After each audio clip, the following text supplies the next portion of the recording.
자, 투데이 핫 이슈 인터뷰 시간입니다. 그동안 아파트 경비원에 대한 이른바 갑질 문제는 여러 차례 사회적 문제가 됐었죠. 이런 문제를 막기 위한 이른바 경비원 갑질 금지법이 지난 21일부터 시행이 됐는데요. 자, 어떤 내용이 담기게 됐는지 KH 노무 컨설팅 김우성 노무사 연결해서 이야기 나눠보도록 하겠습니다. 자, 김우성 노무사님 안녕하세요. 예, 안녕하세요. 김우성 노무사입니다. 예, 어떻게 바쁘게 지내시고 계시죠? 예, 잘 지내고 있습니다. 네네. 자, 먼저 김우성 노무사님. 네. 이번 그 공동주택관리법 시행령 개정안에 대해서 먼저 좀 간단하게 설명 좀 해주시고 이어가 주시죠. 네, 이번에 개정된 공동주택관리법 시행령에는 그동안 단순 확인에 그쳤던 감사 절차에 대해서 금융기관 잔고 조회 및 그 확인이 의무화되고 관리비에 대한 감독이 강화되는 등 공동주택 회계관리 투명성 제고를 위한 내용이 담겼습니다. 네. 예. 또한 경비원 갑질 예방법도 시행이 됐는데요. 예, 지난해 경비원 고 최희석 씨가 아파트 입주민의 갑질과 폭언에 스스로 목숨을 끊었던 사건이 있었는데 예, 이러한 사건들을 계기로 아파트 경비원에 대한 갑질을 예방하는 내용도 개정안에 담겼습니다. 예. 구체적으로는 아파트와 같은 공동주택에 근무하는 경비원이 경비 업무 외에 수행할 수 있는 업무 범위를 명확히 하는 내용으로 개정안에 포함이 됐는데요. 예. 이로 인해서 아파트 경비원에게 대리주차나 택배 배달과 같은 부당한 업무 지시를 할 수 없게 됐습니다. 예. 이러한 사항을 위반할 시에는 최대 1,000만 원의 과태료를 부과할 수 있고 경비업자의 경비업 허가도 취소될 수 있도록 개정이 됐습니다. 경비원들이 원래 업무 외에 다른 허드렛 일에 시달리지 않도록 하기 위해서인데 이 네. 부분이 어떻게 잘 지켜지고 있는지 이것도 궁금해요. 네, 이번 경비원 갑질 금지법은 지난 21일부터 시행이 됐는데요. 예. 좀 안타깝게 경비원에 대한 갑질을 금지하자 꼼수를 부리는 아파트가 또 나타났습니다. 꼼수요? 예. 그래서 법 시행일인 21일 서울 강남의 한 대단지 아파트 주차장에서는 법 시행 이전과 동일하게 입주자 개인 차량을 경비원이 직접 운전해 옮겨주는 광경이 지속되었는데요. 예. 이러한 법 시행에도 불구하고 입주자 개인 차량을 옮겨주는 행위가 가능했던 이유는 해당 아파트의 경비 인력 대부분이 경비원이 아닌 관리원으로 채용이 된 것으로 밝혀졌습니다. 예. 그래서 24시간 막교대로 격일 근무하고 예전과 똑같이 경비 업무를 하고 대리주차도 하는데 명칭만 관리원으로 바뀐 것입니다. 예. 그래서 이에 대해서 관리사무소 측은 문제가 없다는 입장인데 관리원은 경비원과 달리 공동주택관리법에 적용을 받지 않기 때문입니다. 예. 이렇게 아파트 측의 꼼수로 경비원 갑질 금지법에 대한 효과성에 대해서 의문이 제기되고 있는 상황입니다. 아파트에서 거주하는 분들이 대부분이다 보니까 그래서 이제 더욱 경비원 분들과 뗄래야 뗄 수 없는 그런 관계지 않습니까? 예, 맞습니다. 서로가 서로를 이렇게 좀 배려하면서 살아간다면 정말 좋을 텐데 왜 자꾸 이렇게 어이없고 또는 안타까운 문제들이 생겨나는지 모르겠는데 최근에 발생했던 사건들 몇 가지만 좀 짚어주시죠. 예, 앞서 말씀드렸던 지난해 경비원 고 최희석 씨가 아파트 입주민의 갑질과 폭언으로 스스로 목숨을 끊었던 사건이 대표적인 갑질 사건이라고 볼 수 있는데요. 예. 이 밖에도 군포에 있는 모 아파트에서는 통행에 방해되는 차량이 있어서 경비원이 주차금지 스티커를 부착하던 중 입주민 차주로부터 네 주인이 누구냐면서 폭언과 폭행에 당한 사건도 있었습니다. 예.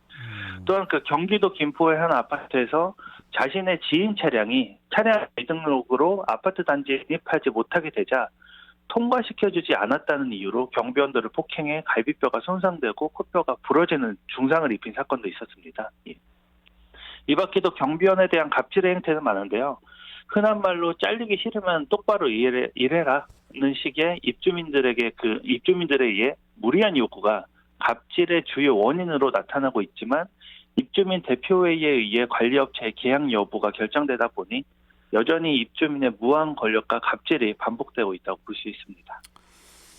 아니 참 그런데 진짜 이럴까 싶은데 주차 공간이 비좁은 아파트의 경우에 경비원들에게 대리 주차를 시키는 곳도 있다고 해요. 네네. 이게 정말 그 말도 안 되는 그런 일인데 경비 업무 그 이상의 요구를 하는 곳이 생각보다 많나 봐요. 네, 그 경비업법상의 경비 업무를 담당하는 경비원에게 그의 업무를 사실 시킬 수는 없습니다. 예. 그럼에도 불구하고 대리주차와 택배 배달과 같은 부당 지시는 만연한 것으로 나타났고, 그 밖에도 술이나 담배 심부름을 시키는 경우도 있었습니다. 예. 아하. 이러한 지시를 하지 않았을 때는 폭행으로 이어진 경우도 많이 있었고요. 예. 또한 최근에 주상복합 내 상가에서 카페를 운영하는 한 입주민은 자신의 카페 앞을 10분마다 순찰하라 이렇게 지시를 하거나 자신의 카페 에어컨 소리까지 경비원에게 요구하는 등의 사례도 있었고, 또 경비원에게 지져보라는 거 하는 등의 그 모욕적인 언사를 하는 그 상식 밖의 행위를 했던 것으로도 나타났습니다. 네. 참 이게 과중한 업무나 그 경비 업무의 외적인 부분에 대해서는 이렇게 조정하려는 움직임이 있긴 합니다만은 이번 그 개정안에서 언어적 또 신체적 폭력을 막을 장치는 마련이 되지 않아서 이게 또 저 한계로 지적이 되고 있다고 하더라고요.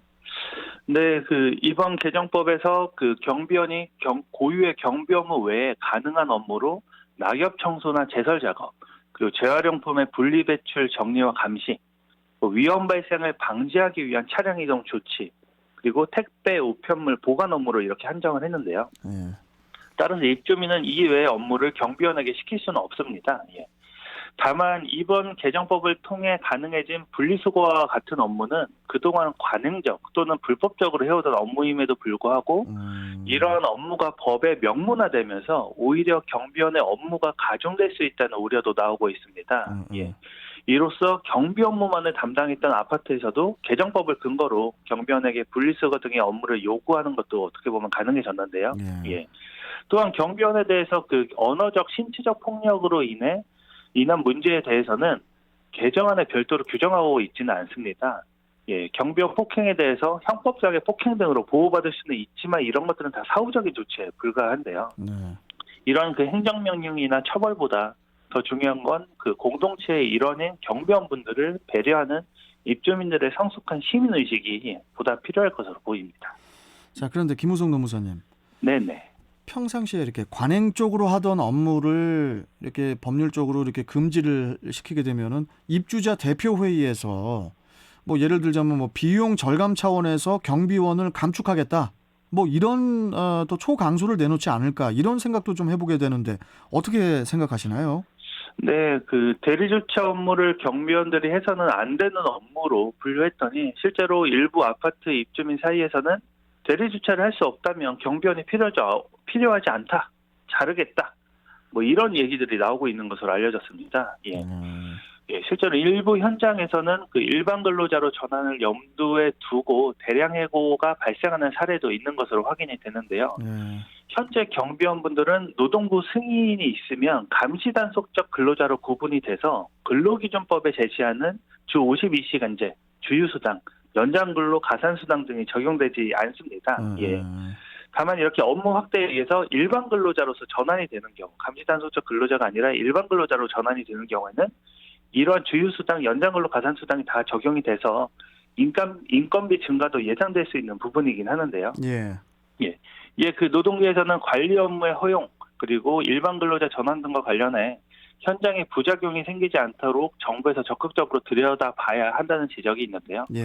법의 명문상 업무 범위가 확대된 만큼 그에 수반하는 처우 개선과 함께 고용상의 안정장치 등이 꼭 마련돼야 될 것으로 보입니다. 저는 그 평상시에 저 김우성 노무사님 네네. 그런 생각을 좀 해봤었어요. 그 경비원 분들 이렇게 유니폼이라고 해야 되나요? 이런 게 이제 뭐 이렇게 뭐 아파트마다 다른 곳도 있지만 거좀 좀 우리가 상상하는 그 복장 있잖아요. 거의 비슷하시죠. 그 네네. 복장을 조금 좀 경찰관 복장 비슷하게 좀 이렇게 좀 뭐라고 할까요? 좀 위협이 아니라 좀 위압감을 좀 줄 수 있는 그런 복장도 좀 필요하지 않나 이런 생각도 듭니다.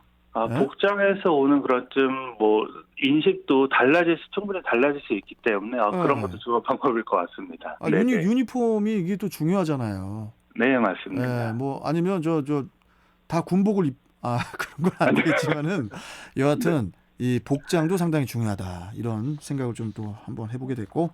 예. 자, 오늘 말씀 여기까지 듣도록 하겠습니다. 고맙습니다, 노무사님.